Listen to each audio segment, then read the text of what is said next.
아멘. 함께 따라서 하시겠습니다. 회개는 주님을 기다리는 마음입니다. 한 번 더 따라서 하시겠습니다. 회개는 주님을 기다리는 마음입니다. 함께 봉독한 마태복음 3장 1절로 3절 말씀 가지고 회개는 주님을 기다리는 마음입니다 라는 제목으로 함께 말씀의 은혜를 나누겠습니다. 학창시절 소풍을 가는 날이면 우리의 마음이 크게 설레었었습니다. 소풍 가기 하루 전날 밤이면 다음날 소풍 갈 때 가방에 넣어둘 과자, 또 음료수, 또 추억의 초록색 병에 설탕물 담아서 그거 혹시라도 누가 훔쳐갈까 봐 밤새 왔다 갔다 하면서 가방을 또 뒤져보고 뭐 빠진 거는 없는지, 내일 뭘 입고 나갈지, 어떤 신발을 신고 나갈지 밤새 설레이면서 잠을 못 잤던 그런 기억이 있습니다. 또 잠 못 들게 하는 또 중요한 이유가 하나 있죠. 1시간마다 한 번씩 나와서 창문을 열어봅니다.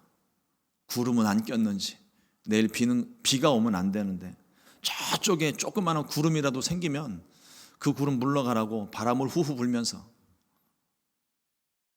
다음날 아침까지 밤잠을 계속 설쳐가면서 그렇게 지냈던 기억이 있습니다. 왜 밤새 이 짓을 했을까요? 너무 설레어서, 소풍 가는 날이 너무 기다려져서, 밤새도록 방문 열고 왔다 갔다 하다가 어머님한테 혼나기도 하고 안 잔다고 그랬던 추억이 있습니다. 오늘 본문 말씀에 보니까 설레임에 잠 못 이루고 광야에서 한잠도 자지 못하는 또 한 사람이 있습니다. 침례 요한입니다. 침례 요한은 예수님의 친척으로 예수님보다 6개월 전에 먼저 태어났습니다. 선지자 이사야는 침례 요한의 사명을 이와 같이 예언을 합니다. 이사야서 40장 3절 말씀에 외치는 자의 소리여 이르되 너희는 광야에서 야훼의 길을 예비하라, 사막에서 우리 하나님의 대로를 평탄하게 하라. 온 인류를 구원하시기 위해 이 땅 가운데 오시는 예수님을 준비시키는 것이 침례 요한의 가장 중요한 사명이었습니다. 그거 외에는 다른 사명이 없어요. 침례 요한에게 큰 교회를 세우라는 사명도, 질병을 고치는 사명도 없었습니다. 오직 주님 오시기 전까지 사람들의 마음을 준비시키는 것, 그 주님을 맞이할 수 있는 그릇을 만드는 것, 이것이 침례 요한이 가진 중요한 사명이었습니다. 어떤 것들을 준비하는가 오늘 말씀해 보니까 1절과 2절 말씀에 이렇게 기록합니다. 그때의 침례 요한이 이르러 유대 광야에서 전파하여 말하되 회개하라, 천국이 가까웠느니라.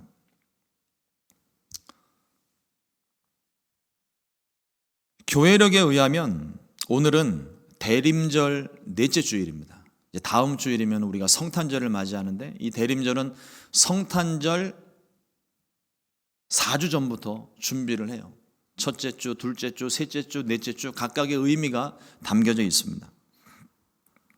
이 대림절이라고 하는 것이 또 다른 이름으로 대강절이라고도 하는데, 성탄절을, 주님 오시는 날을 대강대강 준비하라고 해서 대강절이 아닙니다.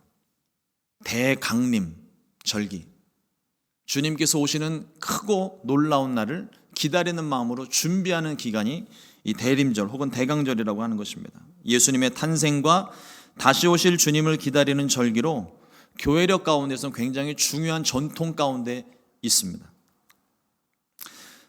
세상이 성탄절의 흥에 젖어서 대충 지키는 절기가 아니라 침례 요한의 메시지와 같이 회개하는 마음으로 우리의 마음을 하나님께로 돌리고, 또 연말 연시에 흩어진 우리의 마음들을 정리하고 우리 가운데 오신 예수님의 탄생과 약속하신 대로 다시 오실 주님을 기다리는 절기가 바로 이 절기입니다.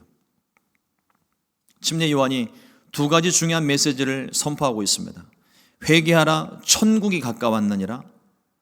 주의 길을 준비하라, 그가 오실 길을 곧게 하라. 회개하는 것과 준비하는 것, 이 두 가지 메시지를 강력하게 선포했습니다. 여러분, 교회의 사명이 무엇일까요? 교회의 사명. 아마 우리 마음 가운데 교회의 사명이라고 한다면 복음을 전하는 일이 아마 가장 우선시 될 것입니다. 근데 그 복음을 전하는 것도 또 다른 의미에서, 특히 오늘 우리가 함께 봉독한 말씀 속에서 우리가 찾아본다면, 복음을 전하는 일도 주님 오시는, 다시 오실 주님을 맞이할 수 있는 준비를 시키는 작업입니다. 하나님을 알지 못하는 사람들, 복음을 받지 못한 사람들, 그 마음에 예수님을 모시지 않은 그 사람들에게 복음을 전하여줘서 우리 마음 가운데 주인이 누구인지, 내가 아니라 누가 주인이 되셔야 하는지, 그것을 복음을 통하여 전하고, 그 복음을 통하여 그 마음에 예수님을 받아들이게 하고, 그 예수님을 마음 가운데 모셔드리고 다시 오실 주님을 기다리게 만드는 것이 교회의 사명입니다. 예수님께서 우리의 죄를 위해서 이 땅 가운데 오시고 죽으시고 부활하신 복음의 메시지를 전하는 것, 그것을 받아들이도록 준비시키는 것이 교회의 사명입니다. 다른 것이 없습니다. 오직 교회에만 길이 있습니다. 교회에만 생명이 있다고 그 사람들에게 복음을 전하고 그들을 초대하는 거예요. 그럼 교회 안에서 우리가 보여줘야 할 것들이 과연 무엇일까요? 늘어난 성도들, 앉을 자리 없을 만큼 꽉 채워진 그런 성도들의 모습입니까? 아니면 좋은 시설, 또 교회 안에 훌륭한 프로그램, 좋은 프로그램, 유익한 프로그램, 그것이 많으면 교회가 좋은 교회입니까? 물론 있으면 더 좋아요. 우리 교회처럼 아름다운 성전과 좋은 시설들과 또 좋은 성도님들 있으면 더 좋습니다. 하지만 이것이 교회의 본질이 아닙니다. 교회의 본질은 예수님입니다. 다른 것이 없어요. 아무리 좋은 시설을 가지고 있고, 아무리 좋은 말들을 하고, 아무리 좋은 여러 가지 많은 구제와 선교 활동과 또 사랑 나눔과 여러 가지 많은 일들, 좋은 프로그램들을 가지고 있다 하더라도 그 교회 안에 예수님이 계시지 않는다면 그 교회는 교회가 아닙니다. 우리가 세상에 보여주고 자랑할 것은 오직 예수님입니다. 우리 교회를 통해서, 저와 여러분을 통해서 세상 가운데 나타나야 되실 분은 예수님입니다. 믿지 않는 사람들에게만 적용하지 마십시오. 이 말씀을 읽는 우리가 먼저 이 말씀에 대한 적용의 대상입니다. 저 사람은 그 속에 예수님을 찾아볼 수가 없어. 저 사람은 왜 예수 믿는데 저 모양 저 꼴이지? 다른 사람들에게 적용할 필요가 없어요. 먼저 내 자신을 봐야 됩니다.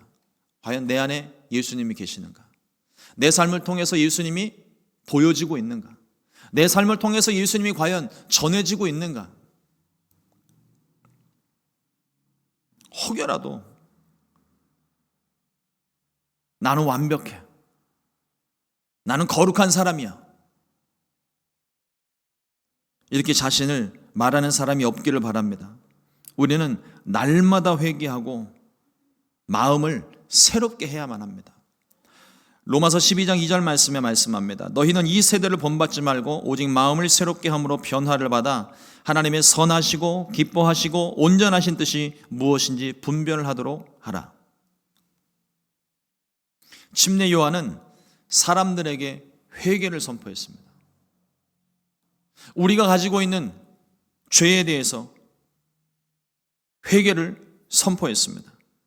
세상으로 향해 있는 그 마음을 하나님께로 돌리고 죄로 가득한 그 마음을 회개로 돌이켜서 마음의 굽은 것들을 펴고 울퉁불퉁한 길을 곧게 만들고 굳어진 마음들을 부드럽게 변화시키라고 회개를 선포한 겁니다. 과연 이 회개의 말씀이 2000년 전 사람들, 침례 요한이 활동하던 그 시대 사람들에게만 이 회개의 말씀이 적용될까요? 침례 요한의 마음으로 우리 자신에게 다시 한번 물어봅니다. 과연 나는 다시 오실 주님을 기다리고 있는가?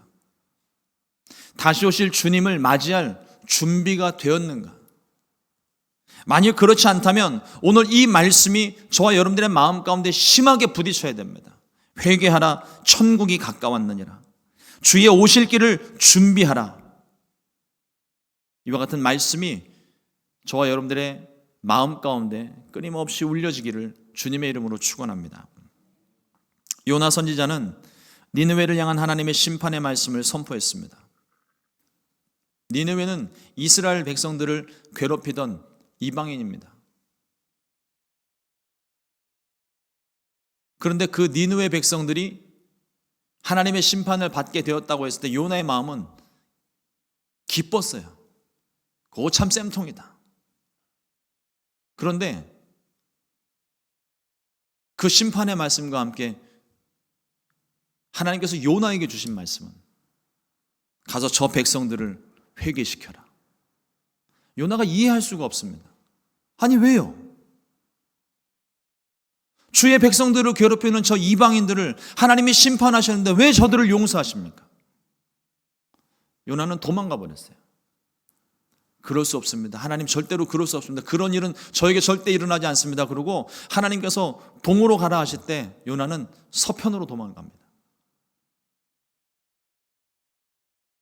여러 가지 우여곡절 끝에 결국은 고래 뱃속에 있던 요나가 세상 가운데 꺼내졌을 때 그는 자기가 복음을 선포해야 되는 그 땅 위에 서 있었어요. 피할 수 없구나. 요나는 니느웨 백성들을 향하여 하나님의 심판을 선포하고 회개를 촉구했습니다. 아마 침례 요한의 메시지와 같은 메시지였을 것 같아요. 회개하라, 천국이 가까웠느니라. 하나님 말씀에 순종하여 니느웨 사람들에게 선포했습니다. 그때 이와 같은 일들이 일어납니다. 요나서 3장 4절로 5절 말씀에 요나가 그 성읍에 들어가서 하루 동안 다녀 외쳐 이르되 40일이 지나면 니느웨가 무너지리라 하였더니 니느웨 사람들이 하나님을 믿고 금식을 선포하고 높고 낮은 자를 막론하고 굵은 베옷을 입은지라. 놀라운 일이 벌어졌습니다. 하나님의 백성들도 아닌데, 하나님을 믿는 사람들도 아닌데, 심지어는 하나님의 백성들조차 그 말씀에 순종하지 않는데 이방인이었던 니느웨 사람들이 금식하며 회개를 시작합니다. 백성들뿐만 아니라 왕과 신하들도 회개에 동참하며 오히려 조서를 내려서 온 백성이 함께 나라를 위해서 기도하라고 조서로 반포를 합니다. 얼마나 놀라운 일입니까? 하나님은 이들의 회개를 받으셨고 니느웨를 향한 심판을 취소하셨습니다. 이와 같은 놀라운 역사가 이 미국 땅 위에 일어나기를 간절히 소망합니다. 온 세상이 회개의 역사가 가득히 일어나기를 간절히 소망합니다. 말씀을 준비하면서 이 말씀을 저에게 또 적용합니다. 만일 나에게 하나님 말씀하실 때 너의 삶이 이제 40일밖에 남지 않았다. 하나님이 말씀하신다면 내 삶은 어떻게 될까요?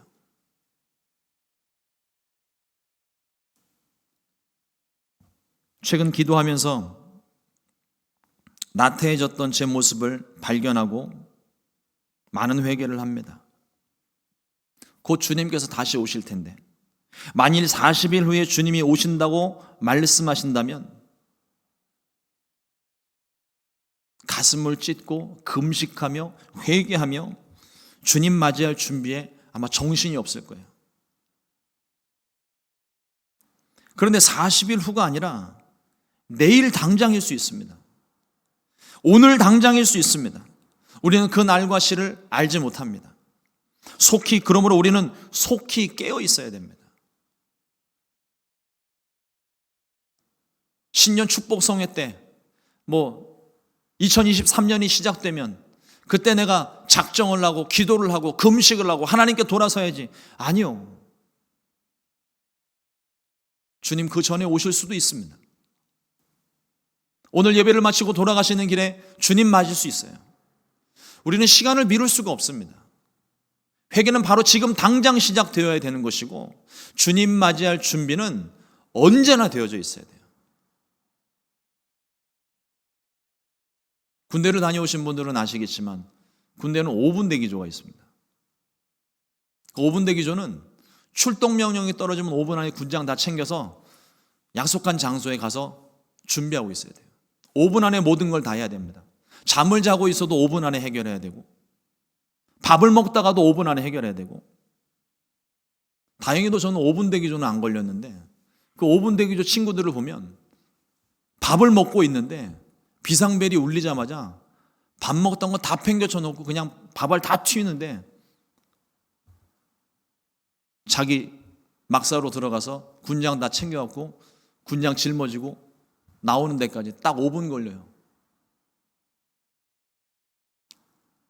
잠을 잘 때도 마찬가지입니다. 5분 대기조 이렇게 딱 조가 짜여져서 대기 명령이 떨어지면요, 잠을 잘 때도 군복 다 입고 자요. 언제 출동 명령 떨어질지 모르니까. 우리가 주님을 맞이하는 마음이 그 마음과 같아야 되는 거예요. 5분 대기죠. 어느 날 갑자기 하늘에서 주의 천군 천사의 호령 소리와 함께 나팔 소리가 울려지게 될 때 우리는 그 소리를 들을 수 있어야 됩니다. 듣고 바로 반응할 수 있어야 되는 거예요. 소풍 가기 전날 자꾸만 창문을 열어보는 이유가 무엇입니까? 구름이 꼈나 안 꼈나 보는 거잖아요.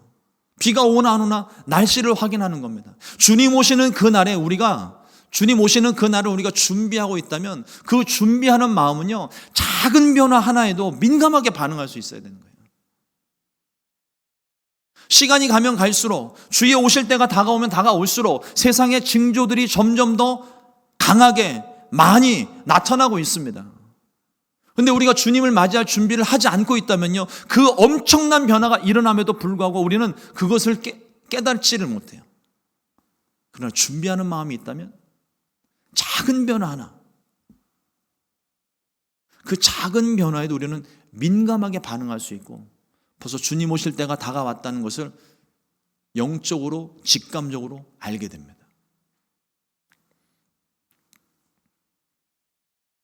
복음은 시대를 초월하여 항상 똑같습니다. 초대교회는 성령 충만함과 다시 오심을 기다리는 마음으로 가득했습니다. 예수님 때로부터 지금까지 복음이 한 번도 변한 적이 없어요. 시대는 변했고 세상은 변하고 사람들은 변하지만 복음은 한 번도 변한 적이 없습니다. 회개하라, 천국이 가까웠느니라. 이 복음은 침례 요한의 때로부터 주님 다시 오시는 그날까지 이 복음의 메시지는 변하지 않을 것입니다. 2000년 전 사람들에게만 이 말씀이 적용되지 않습니다. 침례 요한의 마음으로 우리들에게 다시 한번 묻습니다. 다시 오실 주님을 맞이할 준비를 하고 계십니까? 성령의 충만함과 다시 오심을 기다리는 그 마음이 회복된다면 초대교회와 같은 놀라운 변화가 우리 가운데 반드시 일어날 것입니다. 한국에 있을 때에는 IMF 때, 또 미국에서는 서브프라임 모기지 사태가 있었을 때, 또 생각하고 싶지도 않은 끔찍한 911 테러가 있었을 때 교회가 잠시 부흥했습니다. 생명의 위협을 느끼고 경제적인 어려움이 닥치니까 사람들이 기도하기 위하여 교회를 찾아왔어요. 코로나 바이러스로 생명의 위협을 느꼈을 때도 사람들은 유튜브를 통해서 엄청나게 예배를 드렸습니다. 그런데 위험이 줄어들고 두려움이 사라지면서 다시 영적인 긴장이 풀립니다. 우스갯소리로 말씀드리는 것 같지만 실제 그렇잖아요. 우리가 경험을 해봤잖아요. 처음에 모든 것이 통제가 되고 난 다음에 유튜브 예배 드릴 때는요, 한 달 동안은 교회 오는 것처럼 똑같이 화장하고 정장하고 정자세로 앉아서 예배를 드려요. 시간이 가면 갈수록 옷차림새가 바뀌고 예배 드리는 시간이 늦어지고 나중에는 자기 볼 일 다 보면서 귀에다 이어폰 하나 끼워놓고 자기 할 일 하면서 예배를 드려요. 그만큼 긴장감이 자꾸 떨어진다는 겁니다. 예수님은 주의 날을 준비하면서 항상 깨어 있으라 말씀하셨는데 바울과 베드로도 원수마귀가 틈 못하도록 항상 깨어 있으라 권면하는데 우리는 지금 주의 말씀하신 대로 깨어 있습니까? 침례 요한은 말씀을 통하여 우리에게도 똑같은 말씀을 선포합니다. 회개하라, 천국이 가까웠느니라. 주의 오실 길을 준비하라. 그렇다면 우리가 준비해야 될 이 회개는 과연 무엇일까요? 회개는 내가 죄인임을 깨닫고 하나님께로 돌아서는 겁니다. 우리는 회개에 대한 너무 일부분만 알고 있어요. 내가 지었던 죄에 대해서, 도덕적이고 윤리적인 범죄함에 대해서 내가 하나님 이런 죄를 저질렀고 이런 잘못을 저질렀습니다. 내 죄를 용서해 주십시오. 그 회개는요, 우리의 행위에 대한 회개일 뿐입니다. 진정한 회개는 하나님께로 돌아서는 거예요. 이 돌아섬이 없이는 나의 죄는요, 끊임없이 반복이 될 수밖에 없습니다.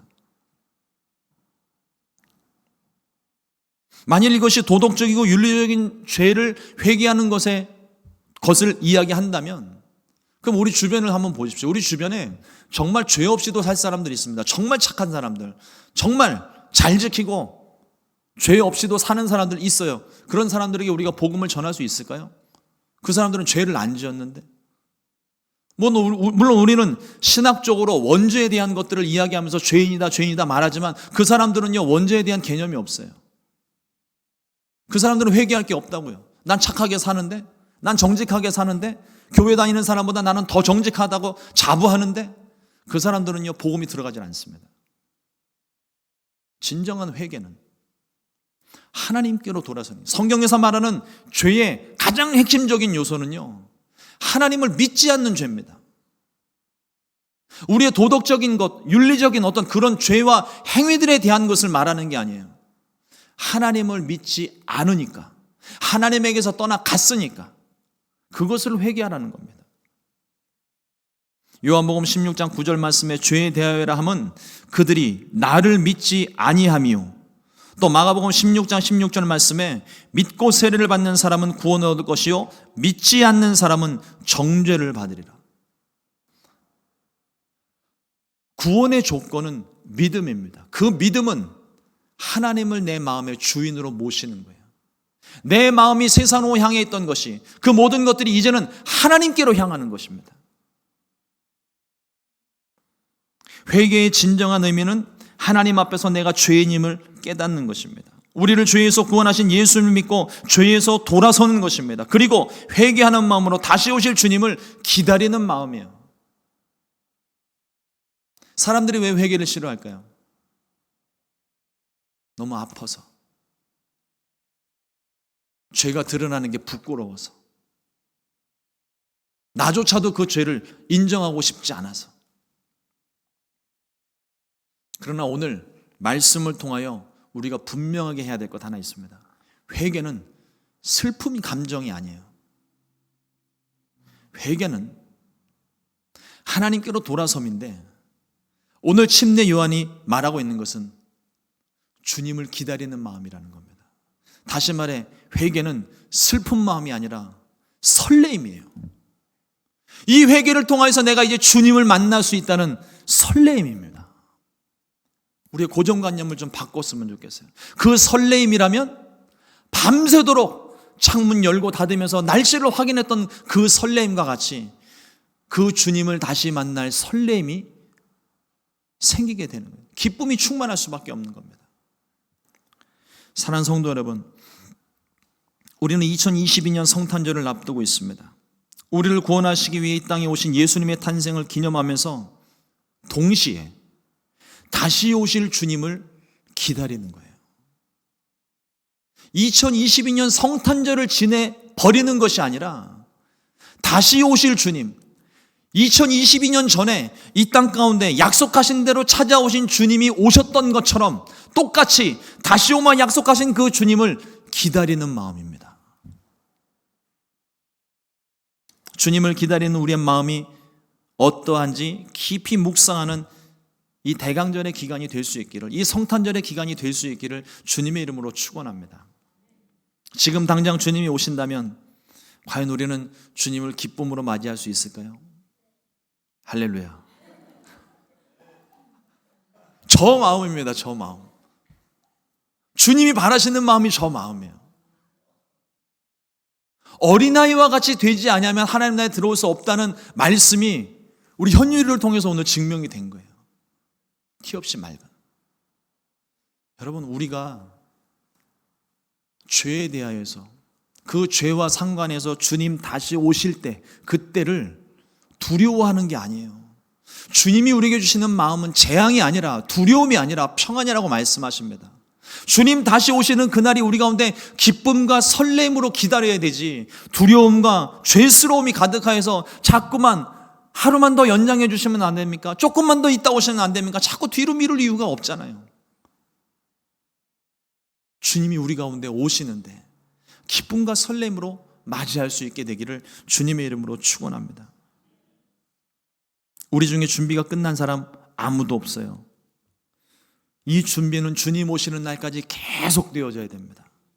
준비되었다고 자만하지 말고, 부족하다고 포기하지 말고, 슬기로운 다섯 처녀와 같이 기름과 등불을 준비하고 여분의 기름까지도 단단히 준비하시기를 주님의 이름으로 축원합니다. 마지막 때에 대한 두려움을 전하는 것이 아니라 오히려 평안의 말씀을 전합니다.